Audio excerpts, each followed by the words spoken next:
Hello friends, வணக்கம். Welcome to Eva சமையல். எல்லோரும் நல்லா இருக்கீங்களா? இன்றைக்கி நம்ம சேனலில் எல்லா பெண்களுக்குமே ரொம்பவே யூஸ்ஃபுல்லான டிப்ஸ் தாங்க பார்க்க போகிறோம். வீடியோவை ஸ்கிப் பண்ணாமல் பாருங்கள். நம்ம சேனலை இப்போ தான் ஃபஸ்ட் டைம் பார்க்குறீங்கன்னா சப்ஸ்கிரைப் பண்ணலைன்னா சப்ஸ்கிரைப் பண்ணிக்கோங்க ஃப்ரெண்ட்ஸ். பக்கத்தில் இருக்க நோட்டிஃபிகேஷன் பெல் ஐக்கானை கிளிக் பண்ணிக்கோங்க.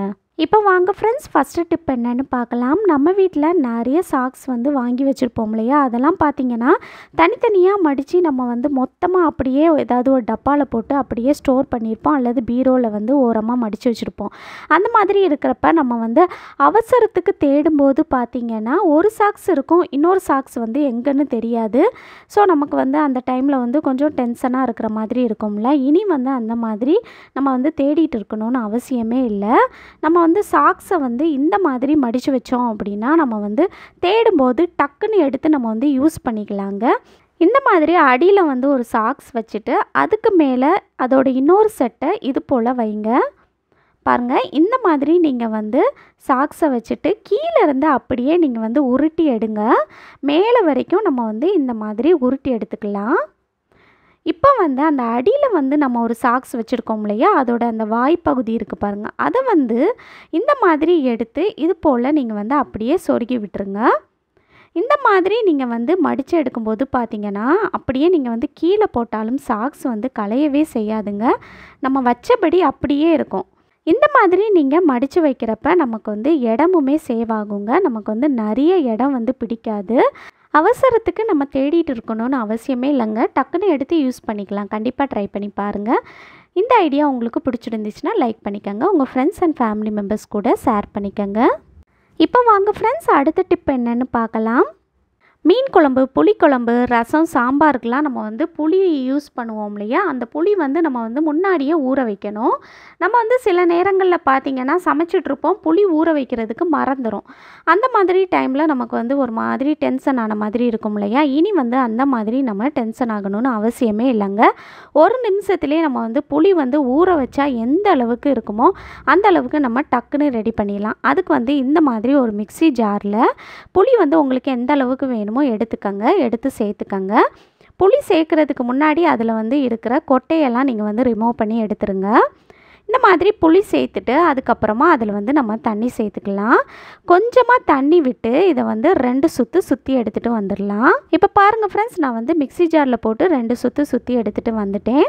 இதுக்கப்புறமா நமக்கு தேவையான அளவுக்கு தண்ணி சேர்த்துக்கலாம். உங்களுக்கு புளி கரைசலுக்கு எந்த அளவு தண்ணி வேணுமோ சேர்த்துக்கங்க. இப்போ அடுத்ததாக இதை நம்ம ஒரு பவுலில் அப்படியே நம்ம இந்த மாதிரி புளியை கரைச்சி எடுத்துக்கலாம். பாருங்கள், இந்த மாதிரி ஃபில்டர் பண்ணி எடுத்துக்கோங்க.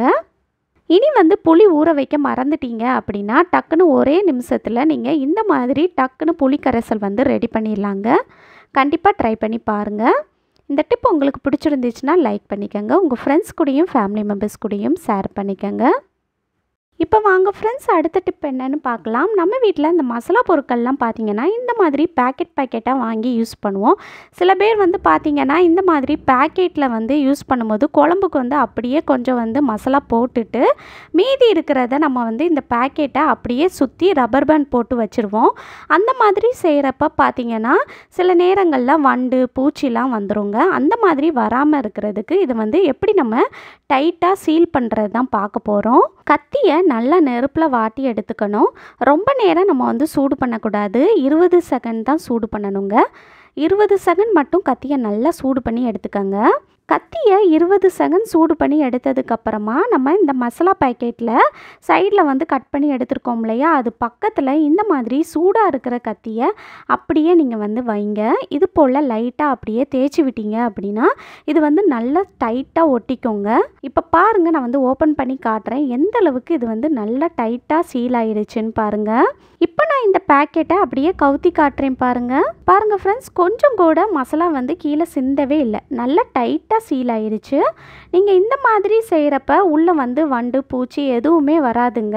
கண்டிப்பாக ட்ரை பண்ணி பாருங்கள். நீங்கள் ஒவ்வொரு தடவையும் மசாலா எடுத்து யூஸ் பண்ணதுக்கப்புறமா நீங்கள் இந்த மாதிரி சீல் பண்ணி வைக்கலாம். கத்தியை ஆனால் ரொம்ப நேரம் நம்ம சூடு பண்ணிடக்கூடாது. ரொம்ப நேரம் சூடு பண்ணிட்டோம் அப்படின்னா அந்த மசாலா பேக்கெட்டில் ஓட்டை விழுந்துடும். அதனால் 20 செகண்ட் மட்டும்தான் சூடு பண்ணணும். கண்டிப்பாக ட்ரை பண்ணி பாருங்கள். இந்த ஐடியா பிடிச்சிருந்துச்சுன்னா லைக் பண்ணிக்கோங்க. உங்கள் ஃப்ரெண்ட்ஸ் கூடயும் ஃபேமிலி மெம்பர்ஸ் கூடயும் ஷேர் பண்ணிக்கோங்க. இப்போ வாங்க ஃப்ரெண்ட்ஸ், அடுத்த டிப் என்னன்னு பார்க்கலாம். ஐஸ் க்யூப்பில் ரொம்பவே யூஸ்ஃபுல்லான ஒரு டிப் தாங்க பார்க்க போகிறோம். நான் வந்து 2 ஐஸ் க்யூப் எடுத்திருக்கேன்.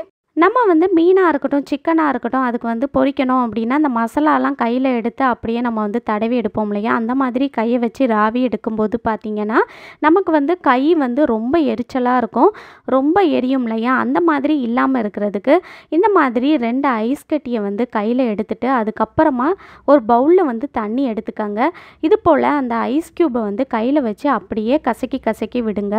உங்களுக்கு வந்து கை வந்து அப்படியே உறைஞ்சி போகிற மாதிரி இருக்கிறப்ப அப்பப்போ நீங்கள் வந்து தண்ணியில் வந்து இந்த மாதிரி லைட்டாக அப்படியே கையை விட்டுட்டு அதுக்கப்புறமா இந்த மாதிரி ஐஸ் க்யூப்பை கையில் வச்சு கசக்கி எடுங்க.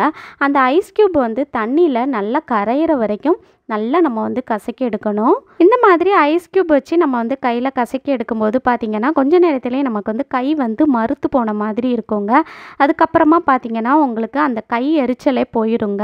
இனி உங்களுக்கு கை வந்து ரொம்ப எரிச்சலாக இருக்குது மசாலாலாம் தடவி எடுத்ததுக்கப்புறமா அப்படின்னா உடனேயே நீங்கள் வந்து இந்த மாதிரி 2 ஐஸ் க்யூப் எடுத்து கையில் அப்படியே கசக்கி பாருங்கள். உங்களுக்கு அந்த கை எரிச்சல் எதுவும் இல்லாமல் நம்ம வந்து அடுத்தடுத்த வேலையை ஈஸியாக பார்க்கலாம். கண்டிப்பாக ட்ரை பண்ணி பாருங்கள். இந்த ஐடியா பிடிச்சிருந்துச்சுன்னா லைக் பண்ணிக்கோங்க. உங்கள் ஃப்ரெண்ட்ஸ் கூடயும் ஃபேமிலி மெம்பர்ஸ் கூடயும் ஷேர் பண்ணிக்கோங்க. இப்போ வாங்க ஃப்ரெண்ட்ஸ், அடுத்த டிப் என்னன்னு பார்க்கலாம். இனி வந்து வெங்காயத்தோலை தூக்கி போடாதீங்க. இந்த வெங்காயத்தோலில் நம்ம வந்து எல்லாருக்கும் ரொம்பவே யூஸ்ஃபுல்லான டிப் தாங்க பார்க்க போகிறோம்.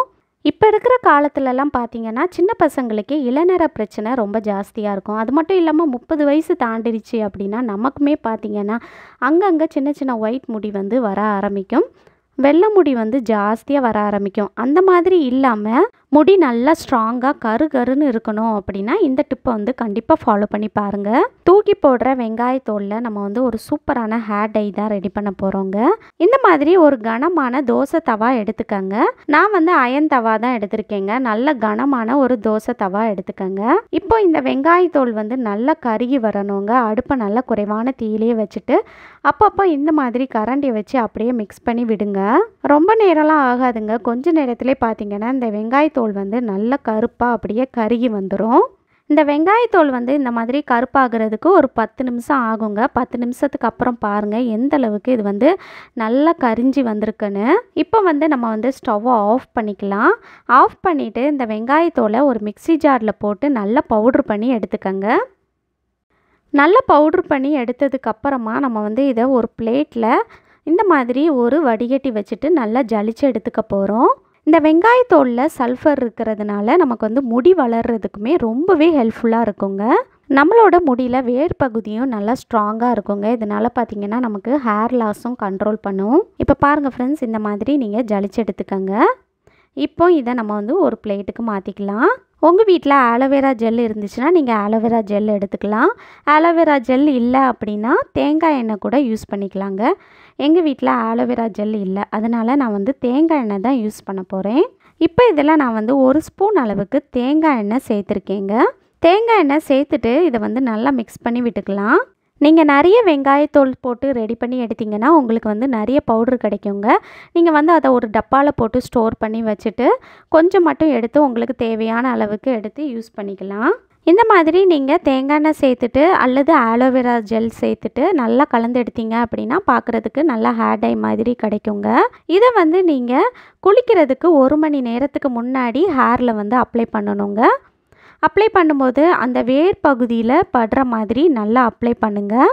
அதே போல் நீங்கள் வந்து குளிக்கிறதுக்கு 1 மணி நேரத்துக்கு முன்னாடி இதை வந்து அப்ளை பண்ணிவிட்டு அதுக்கப்புறமா குளிக்கும்போது பார்த்திங்கன்னா ஷாம்பு யூஸ் பண்ணக்கூடாது, சீகக்காய் வந்து யூஸ் பண்ணிக்கலாம். இதை வந்து நீங்கள் வாரத்துக்கு 2 தடவை அப்ளை பண்ணலாங்க. இந்த மாதிரி செய்கிறப்ப உங்களுக்கு வந்து நல்ல ஒரு ரிசல்ட் கிடைக்குங்க. ஒரு சிலருக்குலாம் பார்த்திங்கன்னா கடையில் வாங்குகிற ஹேர் டைலாம் ஒத்துக்காதுங்க, அலர்ஜி மாதிரி இருக்கும்.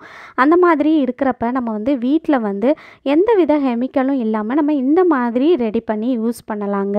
கண்டிப்பாக ட்ரை பண்ணி பாருங்கள். இந்த வெங்காயத்தோல் வந்து ஹேர் க்ரோத்துக்குமே ரொம்பவே நல்லதுங்க. 3 மாதத்துலேயே உங்களுக்கு வந்து நல்ல ஒரு ரிசல்ட் தெரியும். இந்த டிப் உங்களுக்கு பிடிச்சிருந்துச்சுன்னா லைக் பண்ணிக்கோங்க. உங்கள் ஃப்ரெண்ட்ஸ் அண்ட் ஃபேமிலி மெம்பர்ஸ் கூட ஷேர் பண்ணிக்கோங்க. ஓகே ஃப்ரெண்ட்ஸ், இந்த வீடியோ உங்களுக்கு ரொம்பவே யூஸ்ஃபுல்லாக இருந்திருக்கும்னு நினைக்கிறேன். ஏதாவது ஒரு டிப் அது உங்களுக்கு ரொம்பவே பயனுள்ளதாக இருந்திருக்கும்னு நினைக்கிறேன். பிடிச்சிருந்துச்சுன்னா லைக் பண்ணிக்கோங்க. உங்கள் ஃப்ரெண்ட்ஸ் அண்ட் ஃபேமிலி மெம்பர்ஸ் கூட ஷேர் பண்ணிக்கோங்க. நம்ம சேனலை இப்போ தான் ஃபஸ்ட் டைம் பார்க்குறீங்கன்னா சப்ஸ்கிரைப் பண்ணலன்னா சப்ஸ்கிரைப் பண்ணிக்கோங்க ஃப்ரெண்ட்ஸ். பக்கத்தில் இருக்க நோட்டிஃபிகேஷன் பெல் ஐக்கானை கிளிக் பண்ணிக்கோங்க. தேங்க்யூ.